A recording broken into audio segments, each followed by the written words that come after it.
Hi friends, இன்னைக்கு hip curve scale பற்றி தான் பார்க்க போகிறோம். How to use tailoring scales day 5.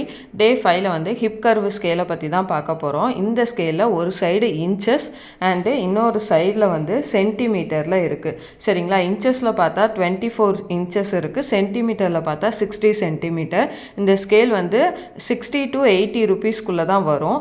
ஒரு சைடு கர்வாகவும் ஒரு சைடு ஸ்ட்ரெயிட் லைனாகவும் இந்த ஸ்கேல் வந்து இருக்கும். ஒரு டிசைனராக இருக்கிறவங்களுக்கு கண்டிப்பாக தெரிஞ்சிருக்கும். ஏன்னா அவங்க எல்லாமே இந்த ஸ்கேலை வச்சு தான் மார்க் பண்ணுவாங்க. ஸோ இந்த ஸ்கேலை வந்து நம்ம ஹிப் கர்வு நம்ம வரைஞ்சோம்ல, அந்த ஸ்கேலுக்கு பதிலாக இந்த ஸ்கேலை கூட யூஸ் பண்ணி ப்ராப்பராக வந்து நம்ம ஹிப் கர்வு லைன் வந்து ட்ரா பண்ணலாம்.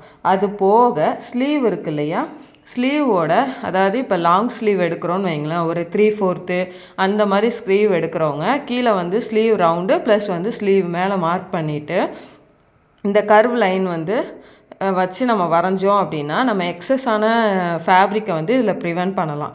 அடுத்தது சீம் அலவன்ஸையும் சேம் இந்த ஸ்கேலை ஃபஸ்ட்டு எப்படி நம்ம வச்சு மார்க் பண்ணமோ அதே பொசிஷனில் வச்சு நம்ம இதை மார்க் பண்ணிக்கணும்.